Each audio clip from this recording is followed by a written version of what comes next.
Dr. Mehul Bhatt wishing all of you a very happy and healthy heart on the occasion of World Heart Day. 21वीं सदी में हमने देखा है कि यंगस्टर्स कम उम्र में लोगों को high blood pressure, high cholesterol और हार्ट की बीमारी और हार्ट अटैक्स आना शुरू हो गए हैं। हार्ट अटैक आने का सबसे कॉमन रीज़न है एथेरोस्क्लेरोसिस।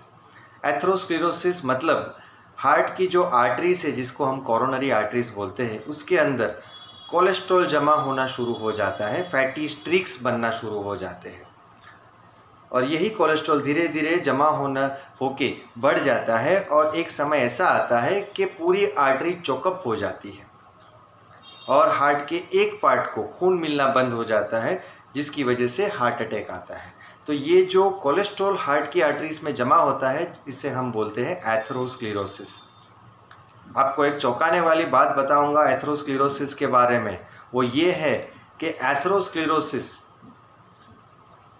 बचपन में 8 से 9 साल की उम्र में शुरू हो सकता है।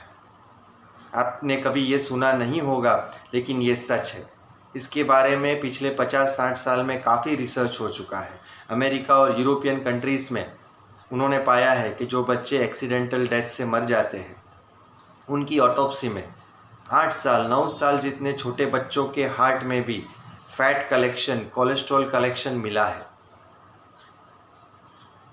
तो एथेरोस्क्लेरोसिस बचपन से शुरू हो सकता है आपके शरीर में और उसका सबसे बड़ा कारण है डाइट।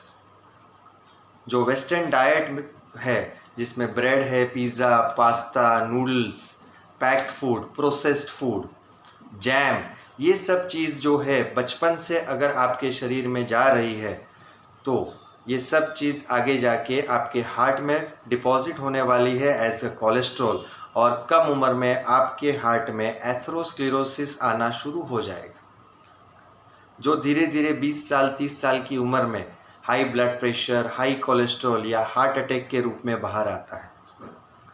सो हमें इसके बारे में ध्यान देना बहुत ज़रूरी है। डाइट के अलावा smoking, diabetes, high blood pressure, मोटापा, ओबेसिटी, फैमिली हिस्ट्री, ये भी काफ़ी कॉमन रीज़न है हार्ट डिजीज़ आने के लिए। नॉन एचडीएल कोलेस्ट्रॉल भी काफ़ी इम्पॉर्टेंट है हार्ट डिजीज़ के लिए। हमारे शरीर में कोलेस्ट्रॉल 2 तरीके का रहता है, गुड कोलेस्ट्रॉल, बैड कोलेस्ट्रॉल। अगर हम बैड कोलेस्ट्रॉल में से गुड कोलेस्ट्रॉल को निकाल देते हैं तो जो बचता है उसे बोलते हैं नॉन एचडीएल कोलेस्ट्रॉल। अगर वो भी ज़्यादा है तो आपको हार्ट डिजीज़ हो सकती है और एथेरोस्क्लेरोसिस होने के चांसेस बढ़ जाते हैं। सो एग्जैक्टली ये सब कॉमन रीजंस को हम रिवर्स कैसे करें, प्रिवेंट कैसे करें? सबसे पहले तो स्मोकिंग छोड़नी है, डाइट पे ध्यान देना है। 21वीं सदी में मैंने देखा है कि इंडिया में भी बच्चों के टिफ़िन में यही वेस्टर्न फूड, ब्रेड, पाव, बर्गर, पिज़्ज़ा, पास्ता ही जा रहा है। हमारे यहाँ भी बच्चे रेगुलरली अपने टिफ़िन में western food, processed food, packed food लेके जा रहे हैं। तो सरप्राइजिंग नहीं है कि यही बच्चों को जब वो 18-20 साल के होते हैं तो हाई ब्लड प्रेशर और हाई कोलेस्ट्रॉल आता है, क्योंकि बचपन से उन्होंने ये फूड खाया है। तो हमारी जिम्मेदारी है कि बच्चों के टिफ़िन में फ्रूट्स एंड वेजिटेबल्स ज़्यादा रखें, हो सके उतना junk food, western food, processed food को हम कम कर दें, जिससे हम एथेरोस्क्लेरोसिस कम उम्र में होने से अपने आप को बचा पाएंगे। आपको दूसरे भी चेंजेस हमारे रेगुलर लाइफस्टाइल में लाने हैं, जैसे आपका ब्लड प्रेशर और जो शुगर है उसे कंट्रोल में रखना है। आपको रेगुलरली एक्सरसाइज करनी है। अचानक एक दिन एक्सरसाइज करके बाकी के 6 दिन नहीं करना है, वैसा नहीं है। डेली आपके रूटीन में 20 से 30 मिनट कम से कम वॉकिंग रखना ज़रूरी है और अगर आप में कैपेसिटी है तो उसकी स्पीड बढ़ानी है या तो फिर जिम में जाके आपके इंस्ट्रक्टर के अंडर में उसकी सलाह के मुताबिक एक्सरसाइज करनी है।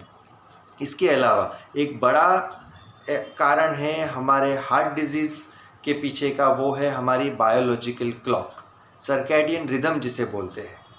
हमारा ब्रेकफास्ट, लंच, डिनर और स्लीप का जो टाइमिंग है वो नेचर के साथ पैरेलल होना ज़रूरी है।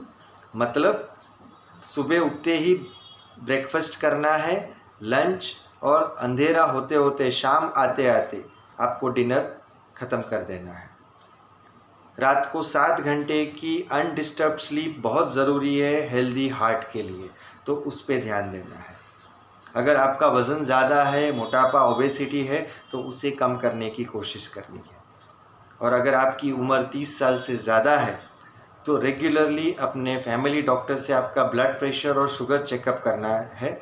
और इसके साथ में ही अगर आपके डॉक्टर सलाह देते हैं तो प्रिवेंटिव चेकअप्स जैसे ब्लड में जो होते हैं रेगुलर ब्लड टेस्ट, उसे करा के अपने हार्ट के और बाकी ऑर्गन्स की कंडीशन क्या है वो रेगुलरली जाननी भी ज़रूरी है।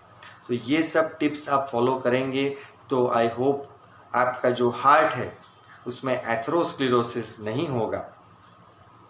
आई होप आपको ये वीडियो पसंद आया। जो आज मैंने वर्ल्ड हार्ट डे के दिन पे आपको छोटी मोटी टिप्स दी थी वो आप उसको अमल में लाएंगे और अपनी लाइफस्टाइल में कुछ चेंजेस लाएंगे जो आपके हार्ट को आगे जाके बीमारी से बचाएगा।